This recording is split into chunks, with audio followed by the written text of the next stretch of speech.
Bom dia, meu povo. Bom, eu tô vendo, ontem eu expliquei um pouquinho para vocês sobre direito tributário, né? Agora eu vou falar um pouquinho para vocês sobre direito eleitoral, tá? E essas informações que eu vou passar para vocês eu tirei de um livro muito bom do Marcelo Abelha Rodrigues e Flávio Chen Jorge, a editora Revista dos Tribunais, tá? Ele tem uma linguagem bem bacana. E eu vou passar para vocês um conteúdo de muita pertinência que cai em prova, entendeu? Cai em prova, inclusive tá caindo na prova vai cair na prova da OAB, né? Direito eleitoral, vai cair na prova da OAB. E isso aqui é importante para vocês saberem como é que funciona, principalmente aí os estudantes, né, de direito, os bacharéis que vão fazer prova. Aqui no Brasil, o sistema eleitoral ele é composto pelo sistema majoritário, tá? E o sistema proporcional. Então, sistema majoritário, sistema proporcional. O que é isso? Sistema majoritário, então vamos começar por ele. Em se tratando de escolha de presidente da República, governadores de estados e prefeitos em cidades de mais de 200 mil habitantes, a gente vai falar em sistema majoritário. Nesse sistema majoritário é que a gente tem o primeiro e o segundo turno, tá ok? Esse sistema majoritário, ele é o mais simples de ser entendido, porque ele é formado pela maioria absoluta das pessoas, tá? Então é 50% mais um. Então, se é 50% mais um, caso algum dos candidatos não consiga essa margem, você tem o quê? O segundo turno, tá? O segundo turno vai ser com os candidatos que no primeiro turno tiveram o maior número de votação. Isso aí acho que todo mundo sabe, mas aí tem alguns detalhes, né, que você precisa saber até para você fazer a prova da OAB. Aí quando você vai para o segundo turno, tá? Logicamente você tem o desempate, né? E aí quem teve mais votos entra, vai ganhar, vai ser diplomado, vai assumir. Só que no caso de empate, acho que nunca teve isso aqui, mas no caso de empate ainda no segundo turno, você vai para o critério de idade.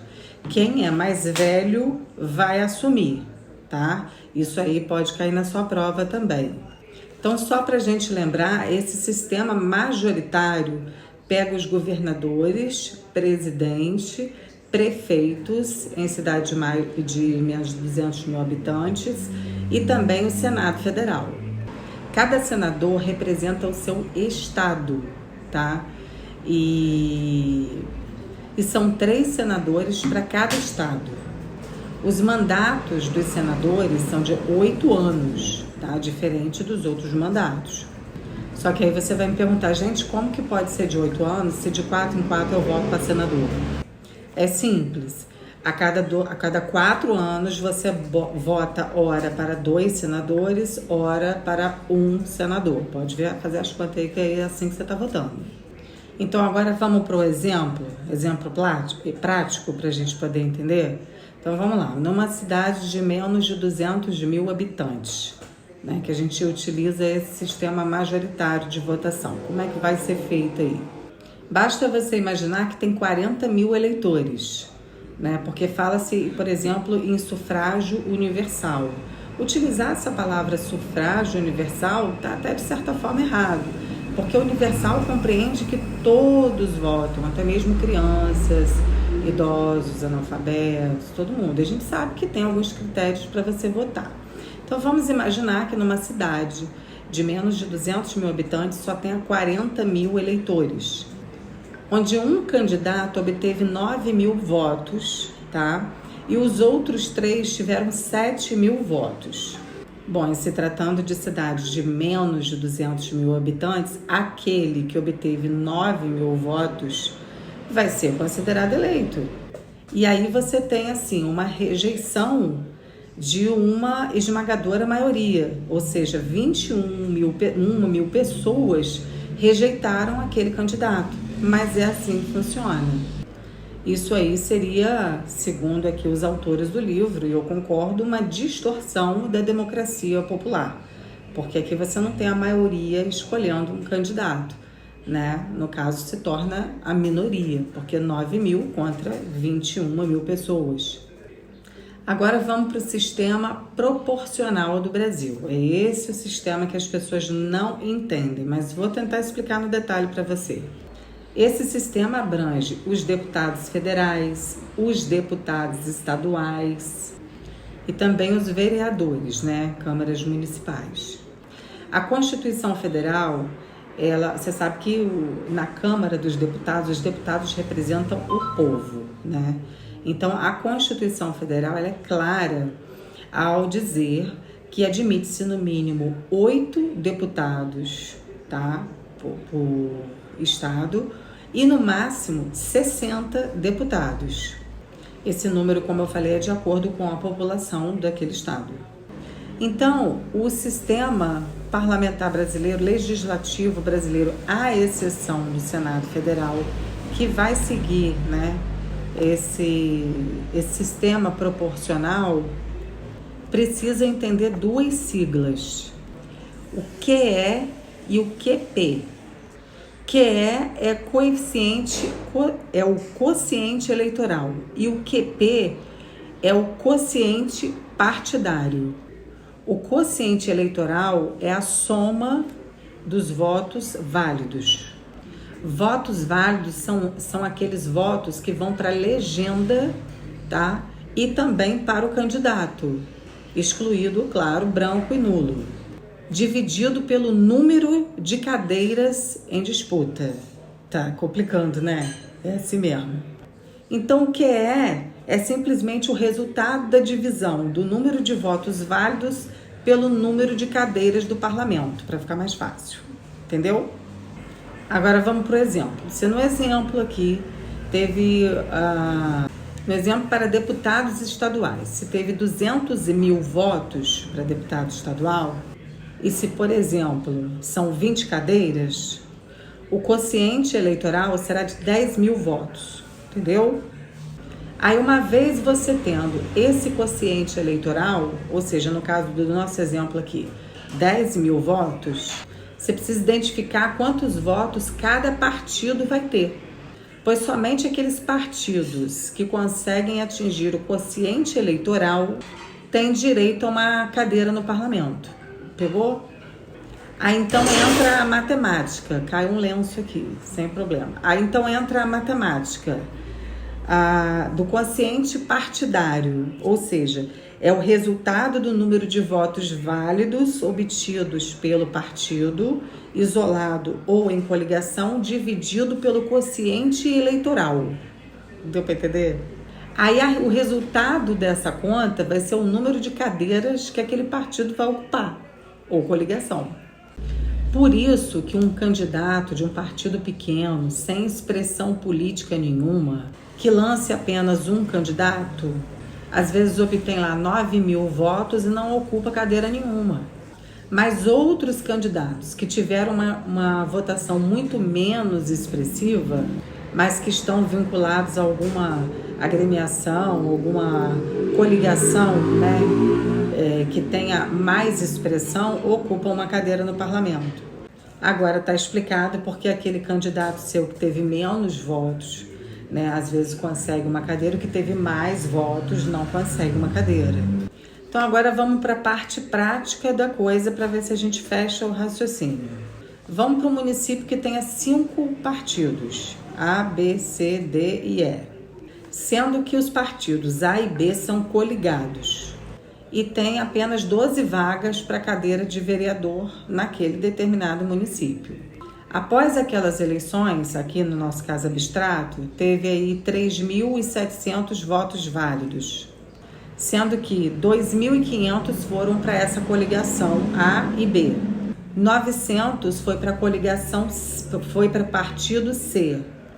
200 votos foi para o partido D e 100 votos para o partido E. Vai pegando o lápis e a caneta aí para anotar, porque senão vai ficar difícil aqui para explicar. Aí, nesse caso, o quociente eleitoral é de 308 votos. Eu já expliquei o quociente eleitoral, é só voltar um pouquinho o vídeo.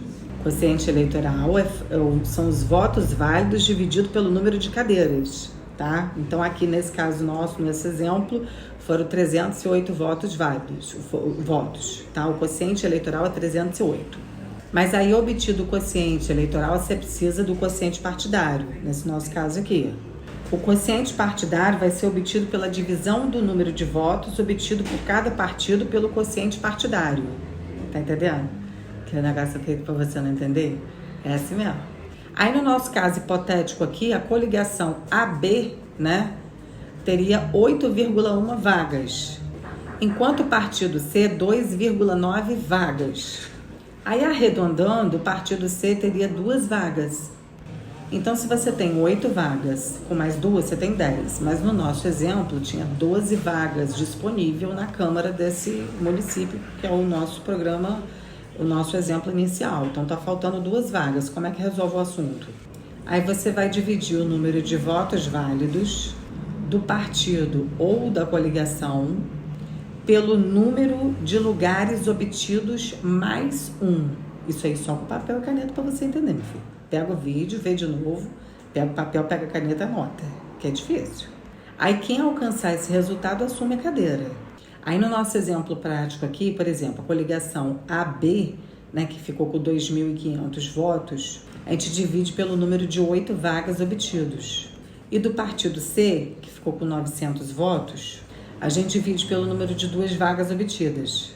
Aí a coligação AB resulta em 312 e o partido C em 450.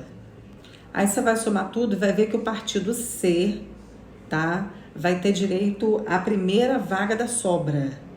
Mas aí faltou mais uma para ser dividida, né? Que a gente já preencheu 11. Aí dessa forma a coligação vai ter direito a mais uma vaga. Aí desse sistema proporcional, o que eu quero que vocês entendam é o seguinte: o que pode acontecer é que o deputado mais votado nominalmente, que eu digo, que você vai lá e vota no cara, né? Ele pode não ocupar uma cadeira por causa dessas contas todas aqui. Simplesmente porque o partido dele não alcançou o quociente eleitoral desejado, tá? Esse sistema eleitoral, esse de proporcional, né? Ele está na Constituição Federal de 88 e também está nos artigos 105 a 113 do Código Eleitoral. Só ir lá para você ver. Mas aí fica a pergunta: e se nenhum partido atingiu o quociente eleitoral, como é que faz? Aí as vagas vão ser preenchidas pelos candidatos que tiveram mais votos, independente do partido. No final das contas, a gente pode concluir o seguinte: dos 513 deputados que estão lá, você, nominalmente, escolhe apenas, em média, 5% dos deputados que estão lá hoje, federais, por exemplo. Tá? Então, é por isso, por conta toda essa explicação que eu dei, é que você vai começar a entender que alguns deputados, agora está todo mundo voltado para a política, né? Que alguns deputados que aparecem, às vezes, na TV Câmara ou na televisão, você fala, cara, nunca vi esse cara na minha vida. Eu não votei nele, não conheço ele, ele é do meu estado, mas eu nunca ouvi falar. E às vezes a pessoa fica lá 20 anos, 20 e tantos anos, e você não consegue entender por que isso acontece. Acontece por conta desse sistema eleitoral que está na Constituição Federal e que está também no Código Eleitoral. Espero que você tenha entendido essa explicação. Eu sei que é um pouco difícil. Se você acompanhar essa explicação com um papel e uma caneta na mão, você vai conseguir entender. É complicado o sistema eleitoral, tá? Depois eu posso fazer um vídeo sobre a Constituinte, quem participou da Constituinte, se ela foi realmente democrática, se ela não foi, tá? Mas fica aí uma explicação, até mesmo para quem vai fazer a prova da UAB, né? Na minha época não tive direito eleitoral na faculdade. Vocês tiveram direito eleitoral? Oi? Direito eleitoral na faculdade? Não, elas também não tiveram direito eleitoral, na faculdade, mas vai ser cobrado na OAB, não vai? Vai ser cobrado na prova da OAB. Então, aí eu tô dando um auxílio até para vocês que vão fazer a prova da OAB, e é assim que o nosso sistema eleitoral funciona. Se você acha justo ou não, é a sua opinião. Eu tenho a minha opinião, prefiro não dar agora, vocês já devem concluir qual seja, mas eu não vou dar agora.